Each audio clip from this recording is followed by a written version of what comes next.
नमस्कार, मैं हूं संजय शर्मा। आप देख रहे हैं 4 PM न्यूज़ नेटवर्क। जब किसी सरकार को यकीन हो कि वो 400 पार जाएगी, जब प्रधानमंत्री जी दावा लगा रहे हैं, दावा कह रहे हैं, चीख-चीख के कह रहे हैं अब की बार 400 पार, तो फिर क्या डर है कि कांग्रेस बोले, विपक्ष बोले, यूट्यूब बोले, सोशल मीडिया बोले, उनके खिलाफ बोलते हैं तो बोलने दो। वो तो भगवान विष्णु जी के अवतार हैं, तो उनका तो जय-जयकार होगा। लेकिन सरकार डर गई है। सरकार डर गई है कि यूट्यूबर्स जो बोल रहे हैं वो खतरनाक होता जा रहा है। लोग उनकी बात सुन रहे हैं, करोड़ों-करोड़ों लोग सुन रहे हैं। अब ये कोई गोदी मीडिया नहीं है जिसको वो काबू में कर सकें। जैसे चैनलों के मालिक की गर्दन पकड़ लिया फिर सुधीर चौधरी को प्रकट करा दिया। यूट्यूब की दुनिया में ऐसा कर नहीं पा रही है बीजेपी। तो किया जाए तो क्या किया जाए? तो फिर यूट्यूब ही चैनल ही बंद कराया जाए। हो सकता है मेरा और आपका जो रिश्ता है यूट्यूब की दुनिया से हम लोग संवाद करते हैं, ये बहुत दिनों तक जारी ना रह पाए क्योंकि सरकार की निगाह टेढ़ी हो चुकी है। मेरे यूट्यूब चैनल को पहले भी एक मैंने चीन और अरुणाचल की में जो हो रहा है, उस पे खबर बनाई थी। तो अनुराग ठाकुर जी ने, मंत्री जी ने यूट्यूब को लिखा था मेरा चैनल प्रतिबंध करने के लिए, लेकिन दाल गली नहीं थी। यूट्यूब ने हमसे पूछा और हमने सारे तथ्य बता दिए थे। तब अनुराग ठाकुर ने हमको बिल्कुल देशद्रोही और ऐसा साबित करने की कोशिश की थी। समस्या यही है कि जो सच बोल दे वो देशद्रोही हो जाता है, वो पाकिस्तान को चले जाना चाहिए उसको, इस तरह की बातें की जाती हैं। लेकिन अब सरकार ने एक और खतरनाक खेल खेला है, एक चैनल को इस तरह ब्लॉक करा दिया है। कुछ पत्रकारों ने आज ट्वीट किया है, उस ट्वीट में लिखा है कि किस तरह यूट्यूब ने एक चैनल को बंद किया और यूट्यूब की तरफ से जो मेल आया उस चैनल को, उसमें यही लिखा है कि भारत सरकार ने हमको कहा है कि हम आपका चैनल बंद कर दें और ये आईटी एक्ट की धाराओं का उल्लंघन कर रहा है आपका चैनल। और क्या लिखा है ये कॉन्फिडेंशियल, हम आपको बता नहीं पाएंगे, आप कोर्ट चले जाइए। अब आप सोचिए, यूट्यूब अमेरिका से संचालित होता है। हम लोग मानते हैं यूट्यूब प्रेशर में नहीं आएगा, अमेरिका प्रेशर में नहीं आएगा, लेकिन किसी चैनल को, जैसे मैं ही चैनल हूँ, कल को भारत सरकार कुछ भी लिखे तो मैंने मुझसे पूछना चाहिए यूट्यूब को कि ये वीडियो आया है, इस संबंध में भारत सरकार का ये पक्ष है, आपका क्या कहना है? हमारा पक्ष भारत सरकार को भेजना चाहिए, फिर एक निर्णायक बातचीत होनी चाहिए। लेकिन भारत सरकार ने कहा कि संजय शर्मा का चैनल बंद कर दो, एक्स वाई जेड का चैनल बंद कर दो, और यूट्यूब उन चैनलों को बंद कर देगा। तो ये कहीं ना कहीं भारत के लोकतंत्र पे अमेरिका का सीधा दखल होगा, वो नहीं होना चाहिए। तो मुझे नहीं पता कि आने वाला टाइम में कितने दिनों तक आपसे और संवाद कर पाऊंगा, क्योंकि सरकार अगर डरी नहीं होती तो वो यूट्यूब चैनल को बंद कराने की कोशिश नहीं कर रही होती। बोलने दीजिए ना, आपकी तरफ से बोलने के लिए तो सुधीर चौधरी से लेकर अंजाम कश्यप, रूप का लियाकत, एक बड़ी फौज है जो दिन भर बताती रहती है कि भगवान विष्णु का साक्षात अवतार है मोदी जी। ये कहने के लिए तो तमाम टीवी चैनल है ही है। जो सच बोल रहे हैं उनको बोलने दीजिए, उनसे भी इतनी तकलीफ है कि उनकी भी आवाज बंद कराई जाए। आप देख लीजिए आप कौन सा भारत चुनने जा रहे हैं। वो भारत जहां बोलने की आजादी खत्म कर दी जाएगी। वो भारत जहां पे ये कहा जाएगा बोलना है तो सिर्फ साहब की जय जयकार बोलो, साहब के लिए गीत लिखो, साहब के लिए गाने लिखो। और अगर आप ऐसा भारत में रहना पसंद करते हैं जहाँ लोकतंत्र खत्म हो जाए, जहाँ हिटलर शाही आबू हो जाए, आपका राजा हिटलर हो जाए, आपके सारे दिमाग पर कंट्रोल कर ले, तो आने वाले समय में, कुछ समय में आप ये भी तय मान के चलिए आपके लिए भी ये नियम लागू होगा कि आपको सोमवार को सफेद कपड़े पहनने होंगे, मंगल को लाल पहनने होंगे, आप अंडा नहीं खाएंगे, आप मीट नहीं खाएंगे, आप शराब नहीं पिएंगे। इस तरह के तमाम प्रतिबंध, आप क्या खाएं, क्या पिए, क्या सोचें, ये सब सरकार तय करने लगेगी। कोई भी देश अब तानाशाही की तरफ बढ़ता है तो उसकी शुरुआत ऐसी ही होती है। राजनीति बहुत विषम होती जा रही है। बिहार, महाराष्ट्र, बंगाल में भारतीय जनता पार्टी जितनी बुरी तरह से फंसी है, वो उसको डरा रहा है कि कहीं मामला 200 पर ही ना अटक जाए। क्या है राजनीति की बातें और क्यों यूट्यूब को डराया जा रहा है, ये तमाम बातें हम अभय दुबे जी से करेंगे। एक जाना माना बड़ा नाम जो तमाम बड़े टीवी चैनल पे आते हैं, आप देखते रहते हैं, शानदार पत्रकार जिन्होंने कई किताबें लिखी हैं, बहुत अच्छा बोलते हैं। चलते हैं अभय दुबे जी के पास। आपसे रिक्वेस्ट है चैनल को ज्वाइन कीजिएगा, सब्सक्राइब करिएगा। चलिए सुनते हैं अभय दुबे जी से बातचीत। 4 PM न्यूज नेटवर्क में स्वागत है आपका अभय दुबे जी। आपकी बात पूरी दुनिया भर में सुनी जाती है, दुनिया के तमाम देशों से मेल आते हैं, अभय देओल जी का शो बहुत अच्छा लगता है। लेकिन मुझे लगता है कि अब हमारी और आपकी बातचीत शायद अब बहुत जल्दी बाकी लोग सुन नहीं पाएंगे। आज यूट्यूब ने एक चैनल को नोटिस दिया और उसका चैनल बंद कर दिया, यूट्यूब चैनल। और जो नोटिस दिया उसमें लिखा है कि भारत सरकार के मंत्रालय, सूचना प्रसारण मंत्रालय ने आपका चैनल ब्लॉक करने का हमें आदेश दिया है, और क्या आदेश है ये कॉन्फिडेंशियल है, हम आपको बता नहीं सकते। आप मिनिस्ट्री से मालूम करिए, और वो जब मालूम पड़ जाए कोई लीगल चीज़ हो तो हमें बता दीजिए, हम आपका चैनल ब्लॉक कर रहे हैं। हम लोग डर रहे थे कि जब नई सरकार आएगी तो फिर ये नियम कायदे लागू होंगे, लेकिन चुनाव के बीच में उस चैनल को बंद कर दिया गया। तो मुझे लगता है कि देश में ऐसे लोग ही कितने हैं, 7, 8, 10, जो सरकार से सवाल कर रहे हैं। तो एक-एक करके इसी तरह मंत्रालय का लेटर जाएगा, चैनल बंद हो जाएगा। मेरे चैनल के लिए पहले भी गया था लेटर, बंद नहीं हो पाया। लेकिन लगता है कि कब तक हम लोग करेंगे, शायद यूट्यूब भी प्रेशर में आ गया, तो अब ये पोर्टल भी, ये संवाद भी पता नहीं कब बंद हो जाए। मैं ये जानना चाहता हूँ अभय जी कि चुनाव के बीच में किसी यूट्यूब चैनल को बंद कराना, सरकार एक चिट्ठी भेज रही है इस चैनल को बंद कर दो, क्या ये सरकार का डर दिखा रहा है, हताशा दिखा रही है? आप इतने 400 पार आ रहे हो तो बोलने दीजिए संजय शर्मा को, बोलने दीजिए किसी और को, एक्स वाई जेड को जो बोल रहा है, लेकिन चिट्ठी लिख रहे हो चैनल को बंद कर दो। इसका मतलब कि लोग सुन रहे हैं उस चैनल की आवाज और उस आवाज को बंद करना चाहते हो। क्या लगता है यूट्यूब भी प्रेशर में आ गया, या बाकी संस्थान भी प्रेशर में आ जाएंगे, और क्या सरकार का डर है? धंधा चलाना है तो पूरी तरीके से सरकार के आदेशों की उपेक्षा नहीं कर सकता। पहली बात तो ये है, वो बड़े अपनी तरफ से पूरी कोशिश करेगा कि सरकार के इस तरह के आदेशों को वो न माने, लेकिन अंततः सरकार अगर बहुत ज्यादा दबाव डालेगी तो यूट्यूब को कुछ ना कुछ उसके ऊपर कदम उठाना पड़ेगा। ये बिल्कुल असंभव है कि यूट्यूब या कोई भी बड़ी टेक कंपनी 100% सरकार के खिलाफ चली जाए। अगर सरकार के खिलाफ जाएगी तो उसे भारत सरकार की अदालतों में, भारत की अदालतों में ही भारत सरकार के खिलाफ याचिका दायर करनी पड़ेगी। भारत उनके वकील को यहाँ भारत सरकार से संघर्ष करना पड़ेगा। पहली बात तो ये है। दूसरी बात यह है कि आपने जो सूचना दी, इस सूचना को सुनने के बाद में मुझे याद आया कि जब केंद्रीय एजेंसियों ने न्यूज क्लिक के ऊपर हमला किया था, जब न्यूज क्लिक के ऊपर छापे मारे गए थे और हमारे तमाम पत्रकार मित्रों को रात भर बिठाकर थाने में बैठा लिया गया था, उस वक्त न्यूज क्लिक के जो जिम्मेदार लोग थे, जिनको बाद में इनके खिलाफ एफआईआर दर्ज की गई, पत्रकारों को तो छोड़ दिया गया चेतावनी देकर, डरा धमकाकर, जो लोगों के खिलाफ एफआईआर दर्ज की गई और मुकदमे लगाए गए जिन लोगों के खिलाफ, उसके अंदर आरोप यह था कि आप फाल्स नैरेटिव चला रहे हैं।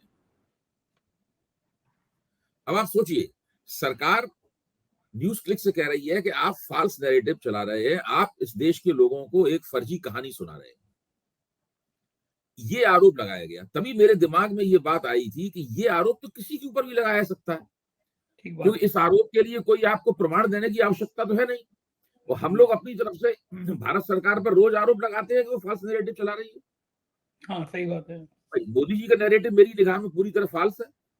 ये नैरेटिव फाल्स है कि इस देश दुनिया की तीसरे नंबर की अर्थव्यवस्था बनने जा रहा है। ये नैरेटिव फाल्स है कि हम $5 ट्रिलियन की इकोनॉमी बनाएंगे। ये नैरेटिव फाल्स है कि सारी दुनिया भर में भारत की धुंधुमी बज रही है और सारे लोग नतमस्तक हैं। ये सारे फाल्स नैरेटिव हैं जो नरेंद्र मोदी, ये भी नैरेटिव फाल्स है कि विपक्ष पूरी तरीके से भ्रष्ट है और एकमात्र ईमानदारी अगर किसी के पास है तो वो भारतीय जनता पार्टी के पास है। ये सारे नैरेटिव फाल्स हैं। सरकार, इसका मतलब यह है कि जो सरकार का नैरेटिव है वो सच्चा है और जो सरकार का आलोचक नैरेटिव है वो फाल्स है।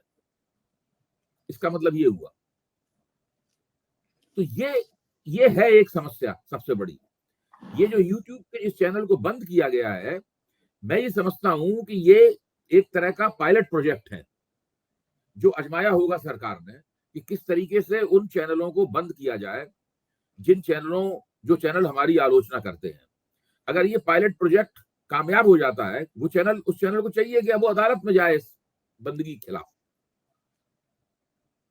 ये जो बंद किया गया है इसके खिलाफ वो अदालत में जाए और अदालत में अपनी अभिव्यक्ति स्वतंत्रता का दावा करे और ये कहे कि भाई हमें बताया जाए हमारा चैनल क्यों बंद किया गया और जो कारण बताया जाए उस कारण के खिलाफ हमारे पास तर्क हैं।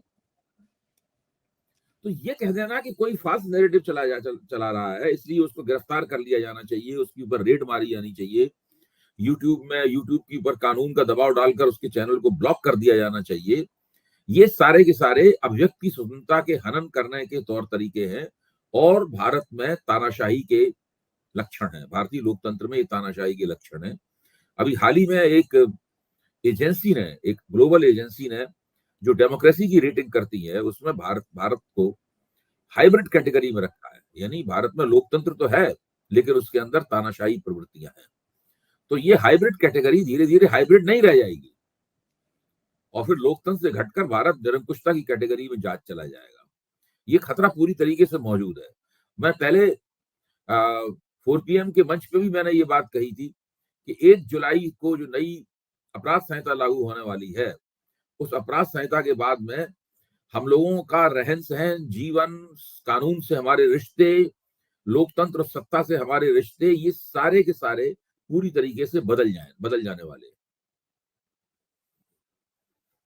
ज़ाहिर है एक खतरनाक दौर आएगा और लेकिन देखा जाएगा, उसको भी फेस किया जाएगा कि सरकार कब तक खामोश रहती है। हम तो बोलेंगे, जो सच होगा, जो भी प्लेटफ़ॉर्म होगा उस प्लेटफ़ॉर्म पे बोलेंगे। ख़ैर जी, दूसरे मुद्दे पे आते हैं। अरविंद केजरीवाल को मुख्यमंत्री पद से हटाने की याचिका हुई थी, हुँ, लेकिन वो याचिका रिजेक्ट हो गई। हुँ।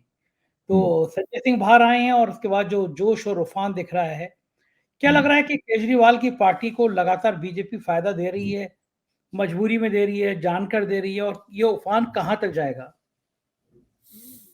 देखिए, भारतीय जनता पार्टी ने ये दांव खेला है। उसका बड़ा दांव ये है कि भ्रष्टाचार को मुद्दा बनाएंगे लोकसभा चुनाव में, जो नरेंद्र मोदी ने ऐलान कर दिया। हालांकि उस ऐलान से पलट भी सकते हैं। नरेंद्र मोदी बड़ी, जब उन्हें नुकसान दिखता है तो बहुत तेजी के साथ उससे हटते भी है। आज वो जितनी जोर, अगर उन्हें दिखाई पड़ा कि भ्रष्टाचार को मुद्दा बनाने का भाजपा को नुकसान हो सकता है, तो हो सकता है 10-12 दिन के बाद कोई और बात कहने लगे। जब वो कोई और बात कहने लगेंगे तो उनके जो समर्थक चैनल हैं वो भी वही बात कहने लगेंगे, क्योंकि वो दिन रात कान लगाकर ये सुनते हैं कि नरेंद्र मोदी और अमित शाह क्या कह रहे हैं। जैसे ही नरेंद्र मोदी और अमित शाह कोई बात कहते हैं, चैनलों पे उनको एम्पलीफाई किया जाने लगता है और दूनी, यानी चैनल जो है वो इन लोगों की बातों के इको चैम्बर है। ये जो कहते हैं, फिर चैनल से उसकी प्रतिध्वनियां कई बार जो है वो निकलने लगती हैं। तो ये स्थिति है। तो मैं ये मानता हूं कि नरेंद्र मोदी ने टेस्ट केस के रूप में भ्रष्टाचार को मुद्दा बनाने बनाने का ऐलान किया है। लेकिन आम आदमी पार्टी के मामले में अगर ये चीज गड़बड़ाती है तो फिर वो इसको पलट भी सकते हैं। और आम आदमी पार्टी तो मैं समझता हूं कि वो काफी फायदे में मुझे दिख रही है, कम से कम मुझे दिख रही है। मेरा एनालिसिस तो ये है। संजय सिंह पहले से ही आम आदमी पार्टी के स्टार थे, अब वो इस देश में सभी पूरे विपक्ष के स्टार हैं। पहले आम आदमी पार्टी के वो स्टार थे, सितारे थे, आज वो समग्र विपक्ष के स्टार हैं। जिस तरीके से वो जेल से निकले, जिस मुद्रा में निकले, अपनी कार की छत पर चढ़ गए और वहां उन्होंने भाषण दिया और उन्होंने कहा कि ये संघर्ष का समय है और जेल का जवाब वोट से दिया जाएगा। ये सब जो बातें उन्होंने कही हैं, ये आम आदमी पार्टी के पक्ष में एक हमदर्दी की लहर जो पहले से चल रही है, उस लहर को और आक्रामक करेंगी बातें, और ये उस लहर को धार देंगी। देखिए, पिछले दोनों लोकसभा चुनावों में आम आदमी पार्टी के पक्ष में कोई भी हमदर्दी की भावना नहीं थी। नहीं, आम आदमी पार्टी पिछले 2 लोकसभा चुनावों में अलायंस में थी, गठजोड़ में थी। इस बार ये दोनों बातें नई हैं। सबसे पहले कांग्रेस के साथ उसने अलायंस किया, 4 और 3 सीटों का बंटवारा किया, और दूसरे, उन्होंने ये गिरफ्तारियां हुई हैं, उन गिरफ्तारियों के खिलाफ एक जनता के मन में गहरा असंतोष है। आप दिल्ली की मेट्रो में जाइए, दिल्ली की बसों में सफर कीजिए, आप टैक्सी ड्राइवरों से बातचीत कीजिए, आप ऑटो रिक्शा ड्राइवरों से बातचीत कीजिए। भाई, यही तो है दिल्ली की जनता। आप इनसे बातचीत कीजिए, तो बातचीत करते ही आपको समझ में आएगा कि लोगों के मन में बहुत सवाल उठ रहे हैं। लोगों के मन में सवाल उठ रहे हैं और लोग लगातार पूछ रहे हैं कि सब क्या हो रहा है। तो ये देखिए, ये दुधारी तलवार है। मैंने पहले भी कहा था, ये दुधारी तलवार है। और अभी चुनावी मुहिम के ये शुरुआती दौर है। इसमें मोदी जी को अगर लगा कि भ्रष्टाचार का मुद्दा नहीं चिपक रहा है, कुछ गड़बड़ हो रहा है, तो वो उसको मुद्दे को चेंज करके किसी दूसरे मुद्दे पे भी जा सकते हैं। अच्छा, बताइए कि अभय जी, इंडियन एक्सप्रेस ने खबर छापी, जी, डेट दिखाई कि कौन-कौन से नेता ऐसा हैं जिन पे आरोप थे, वो बीजेपी की वॉशिंग मशीन में आके सच हो गए। जी। इलेक्टोरल बॉन्ड में खुलासा हुआ कि हुँ, किन-किन करप्ट लोगों ने, जिन पे ईडी के इनकम टैक्स के नोटिस आए थे, जो कल्प्रिट थे, उन लोगों ने करोड़ों रुपए बीजेपी को डोनेट किए और उसके बाद वो पाक साफ हो गए। इन जी। बातों से क्या फ़र्क पड़ा? चुनाव आयोग को दिखा या किसी को दिखा इस मामलों को कुछ भी? देखिए, चुनाव आयोग जब रैली हुई और रैली में विपक्ष ने 5 मांगे रखी, राहुल गांधी ने अपने भाषण के जरिए उन मांगों को सामने फोरग्राउंड किया, मंचस्थ किया उन मांगों को, तो चुनाव आयोग में बेचैनियां पैदा हुई। अब चुनाव आयोग में बेचैनियां पैदा हुई, लेकिन चुनाव आयोग अपनी बेचैनियों का उसमें कोई सकारात्मक हल, यानी कोई सकारात्मक प्रतिक्रिया चुनाव आयोग की तरफ से नहीं दिखाई पड़ी। बस चिंतित हुआ चुनाव आयोग के शायद हमारी साख इस वक्त खतरे में। कायदे से इस वक्त चुनाव आयोग की वेबसाइट के ऊपर एक ऐसा तथ्य पड़ा हुआ है जिस तथ्य को देखकर खुद चुनाव आयोग को भारतीय जनता पार्टी से स्वतः संज्ञान लेकर उनसे जवाब तलब करना चाहिए। यही वो तथ्य है जिसके आधार पर ईडी को, प्रवर्तन निदेशालय को, भारतीय जनता पार्टी के खिलाफ स्वतः संज्ञान लेकर एफआईआर दर्ज करनी चाहिए। और वो तथ्य यह है कि अरविंद फार्मा और उनके निदेशक जो कविता के साथ में सह अपराधी थे तथाकथित शराब घोटाले में, इस तरीके से उनको वायदा माफ गवाह बनाया गया, उनको जमानत दी गई और उनसे इसके बदले में 75 करोड़ रुपए ऐंठ लिए गए। ये अपने आप में स्पष्ट है, इसकी तफ्तीश करने की जरूरत नहीं है, इसके ऊपर कोई एसआईटी बैठाने की जरूरत नहीं है। ये सीधा सीधा किस तरीके से सरकारी एजेंसियों को उगाही का औजार बनाकर ये पैसे जमा किए गए हैं, इसका संज्ञान चुनाव आयोग खुद क्यों नहीं लेता? आखिरकार ये उस स्कीम के तहत पैसे लिए गए हैं जिसको सुप्रीम कोर्ट ने गैर संवैधानिक घोषित कर दिया। चुनाव आयोग इसका नोटिस नहीं ले रहा है। इसका सीधा मतलब यह है कि चुनाव आयोग लेवल प्लेइंग फील्ड मुहैया कराने में नाकाम है। अगर यही बात कांग्रेस के खिलाफ होती, जब तक चुनाव आयोग ने कांग्रेस से नोटिस देकर पूछ लिया होता कि भाई इसका जरा कारण बताइए, ये कैसे हुआ। ठीक बात है, बिल्कुल सही बात है। तो चुनाव आयोग को डर नहीं लगता कि ये देश का जनमानस जो है वो देख रहा है कि उसके संग खिलवाड़ हो रहा है, लोकतांत्रिक मूल्यों की हत्या हो रही है, तो चुनाव आयोग को डर नहीं लगता कि अगर ये रिएक्ट कर गया जनमानस तो परेशानी हो जाएगी? भाई ये तो चुनाव आयोग क्या होता है, ये 3 अफसरों की दुनिया है। वो तीनों अफसर सरकार की कृपा पर आधारित हैं, सरकार की कृपा के मोहताज हैं। सरकार ने उनको नियुक्त किया है।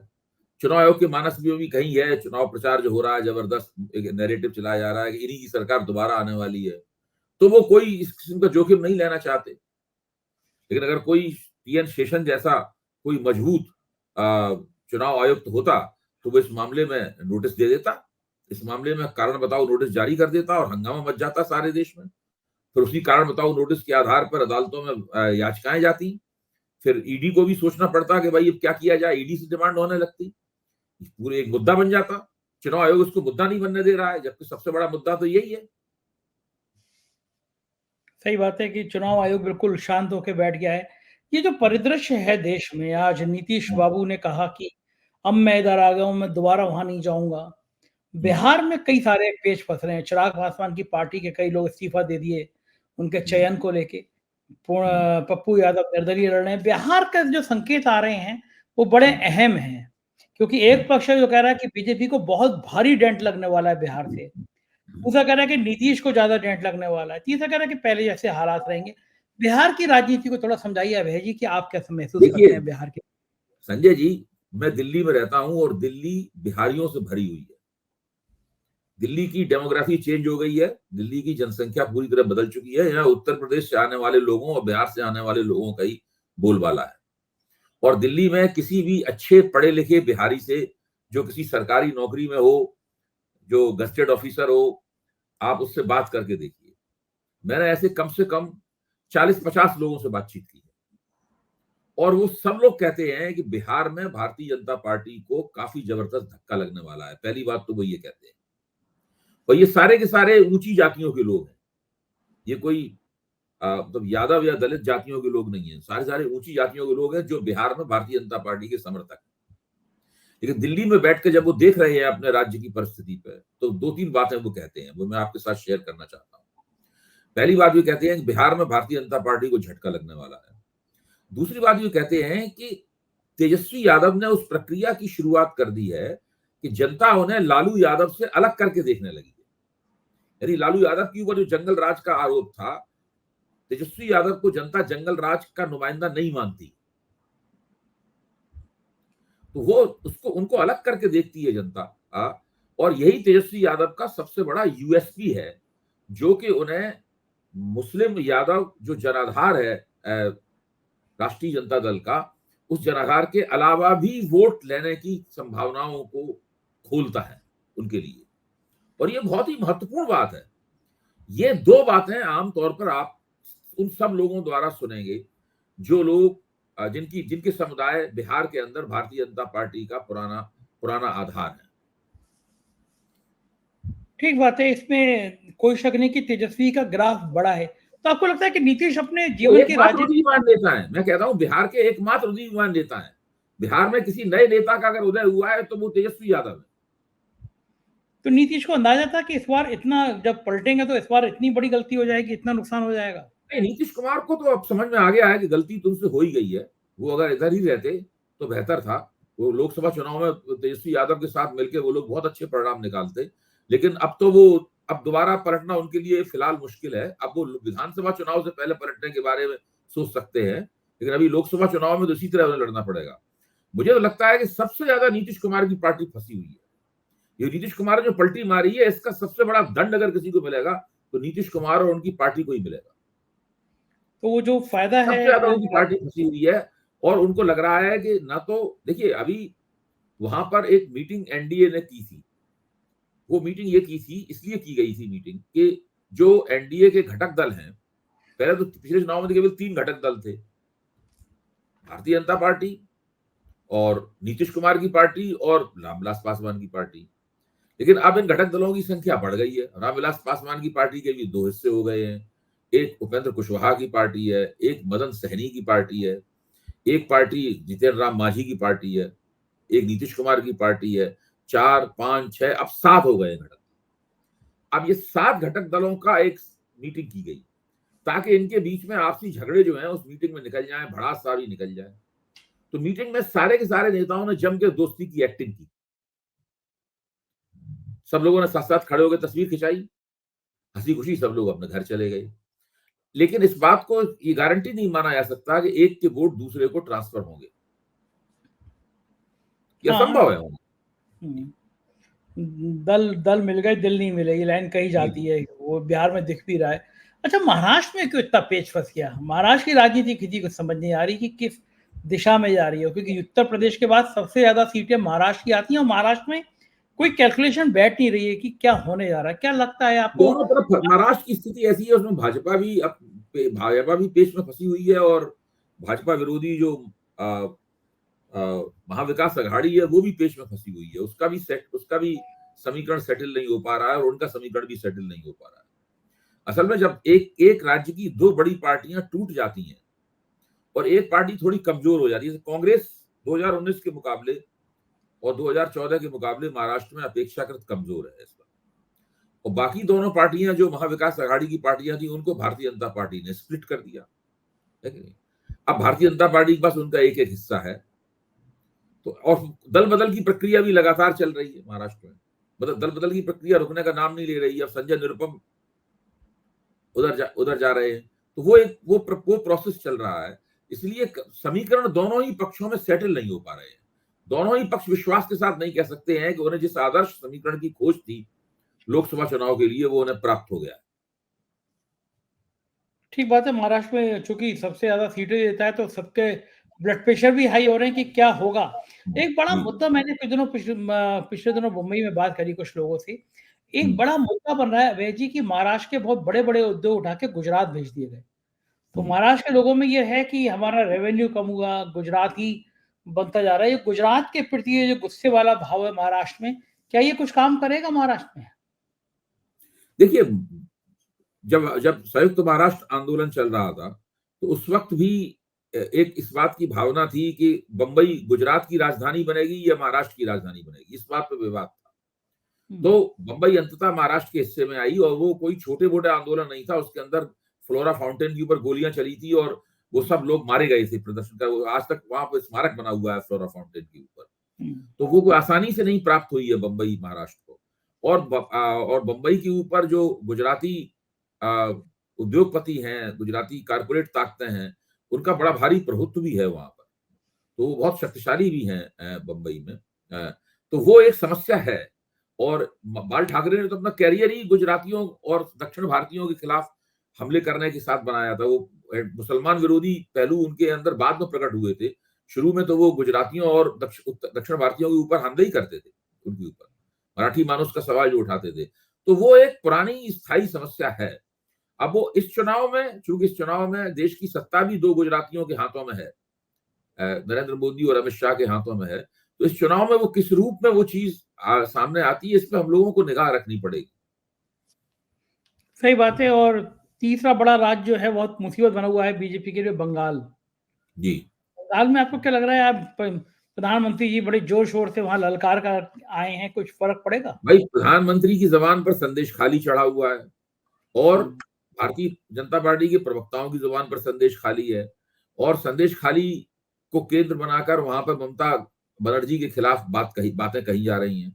लेकिन ये संदेश खाली विरोधी आंदोलन जो है, ये जिसके अंदर ईडी भी अब सक्रिय हो गई है, एनफोर्समेंट डायरेक्टरेट भी सक्रिय हो गई है, ये दरअसल ये जो बशीरहाट निर्वाचन क्षेत्र है, लोकसभा निर्वाचन क्षेत्र है, उसके 2 ब्लॉक्स तक सीमित है। पश्चिम बंगाल में 350 के करीब ब्लॉक हैं और ये आंदोलन अभी 2 ब्लॉक के पार नहीं जा पाया है। तो मुझे नहीं लगता कि ये आंदोलन ममता बनर्जी को कोई बड़ा नुकसान पहुंचा पाएगा। चाह रहे हैं कि बंगाल और महाराष्ट्र ऐसे राज्य हैं बिहार के बाद जहाँ पे बीजेपी थोड़ी फंसी हुई ज़्यादा ही नजर आ रही है।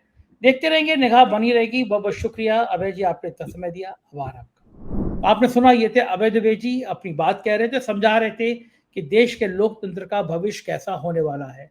मुझको यकीन है ये चर्चा आपको पसंद आई होगी। अपनी राय से अवगत कराइएगा। शुक्रिया, थैंक यू।